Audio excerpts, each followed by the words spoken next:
This appears as an attempt to kill or to cause bodily harm to agents, an act of domestic terrorism. Vice, get the f*** out of Minneapolis. We do not want you here. A strong reaction this morning from both sides of the aisle after an ICE agent shot and killed a woman in Minneapolis. The Minnesota Star-Tribune identifying her as 37-year-old Renee Good. The shooting setting off a storm of mixed reactions and anger in the streets of Minneapolis. Protests breaking out across the city here in the last 24 hours. Thanks for joining us here at 6 o'clock. I'm Alicia Lewis alongside Jason Hackett. We are closely following the very latest from yesterday's deadly shooting and the fallout. But first, we have a dense fog advisory in place across the metro. So let's get out to meteorologist John Ziegler in the backyard for a look at our forecast. Good morning, John. Hey, good morning. Yeah, so we got a little fog again. Melting snow, always a problem in January because even though it's warm, you're still cold enough to cause a little bit of refreezing. So the visibility is at 7. That's not that bad. It's very patchy in the metro. It is thicker as you go to the north. So if you're in Pine City, Brainerd area, that's where I think we'll have a little bit more of the actual freezing fog. Just a couple of icy spots here from that refreeze in the metro. St. Cloud a little more dense if you're in Glencoe, Carver, New Prague. I really don't have much fog down there. Again, very patchy south of the metro. Temperatures are below freezing, so this is technically freezing fog. That's why you really don't want to warm up at this time of the year. We've had 2 doses of freezing rain and now freezing fog, and this is going to be regular rain here today. What we're going to be tracking is rain moving in from 3 to 7. Now, some of this will transition to snow later on tonight. I'll let you know what communities we're looking at to pick up that snow in your forecast coming up. Morning, Cece. Good morning. It's getting more slick as the morning goes on, and we're seeing a lot of vehicle spinouts and crashes because of it. So please take it slow this morning. This is in St. Paul, Highway 61 northbound near Highwood Avenue. Again, St. Paul, as you're driving toward 94. It's off here on the right shoulder. It looks like one vehicle is facing traffic. The other is just on the side shoulder there. Vehicles still passing by fine, so you don't need to change your route at this point. But again, something to look out for. This would be a great time to leave the house about 5 to 10 minutes earlier than you normally would, just so you avoid the slowdowns that could pop up in the next 40 minutes or so. But overall, traffic flow looks really great right now. I have more updates for you in a few minutes.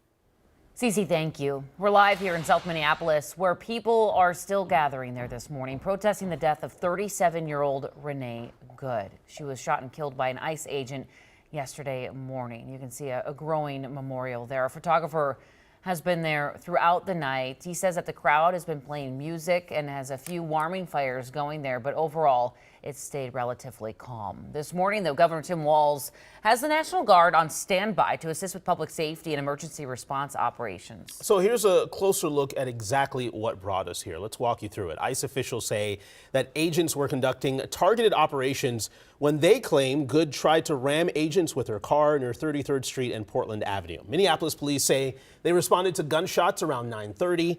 Neighbors reported hearing 2 to 3 gunshots as the SUV sped off before hitting another car and a pole. In the next hour, crowds started gathering at the scene, which is where they've been all night. The fatal shooting here also sparking protests against ICE in cities across the country, from New York to New Orleans to Phoenix and Spokane, Washington. Hundreds of thousands getting out to demonstrate, including state officials. Our Audrey Russo is live near Fort Snelling this morning, where an ICE out protest is set to begin in just a few hours. Audrey.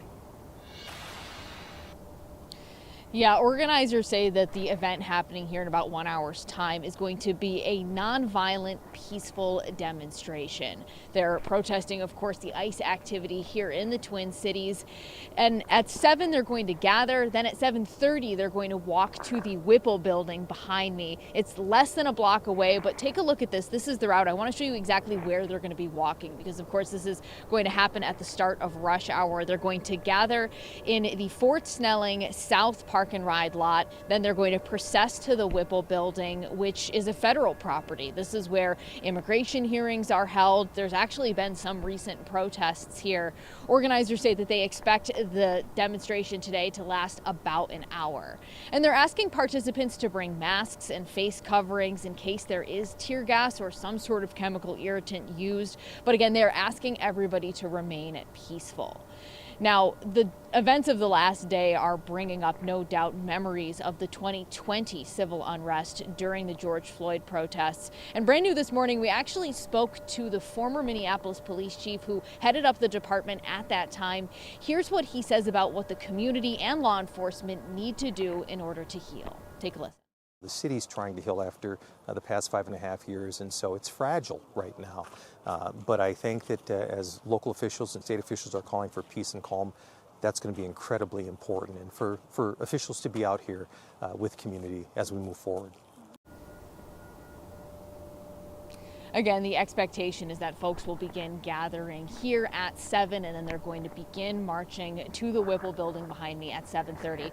We're going to continue to stay here. We'll bring you the latest updates both on air and on KARE 11+. Back to you. All right, Audrey Russo reporting live for us this morning. Thank you very much.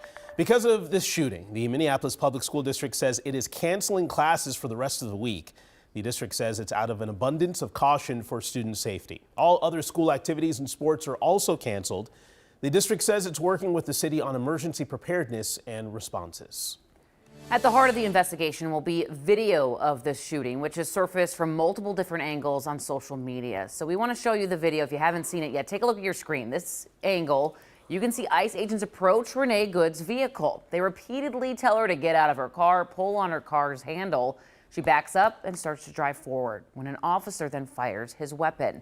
So here's a slow motion version of that same video. See the officer tugging on the door's handle, and then another one standing near the front left bumper of the car, draw his weapon, and then fire 3 gunshots. As we mentioned earlier, DHS referred to these as defensive shots, but there's a debate this morning on whether the officer was reasonable in fearing for his life. Now, we talked to a few use of force experts. Here's what they have to say. Based on what information I have, which is the same information everybody has, at least initially, I believe that the officer may have a reasonable justification for firing his weapon. It was an improper use of deadly force. Police officers are trained that you do not shoot at moving vehicles unless the vehicle is being used as a weapon. In this situation, it wasn't. It was somebody that was just failing to stop. A reasonable officer would have moved to the side of the vehicle immediately and not been standing in front of the vehicle. Certainly, if there was enough time for the officer to draw and fire their handgun, there was enough time for the officer to move out of the way. And one thing they can all agree on is that it's too early in the investigation to have all of the facts and make a conclusive judgment.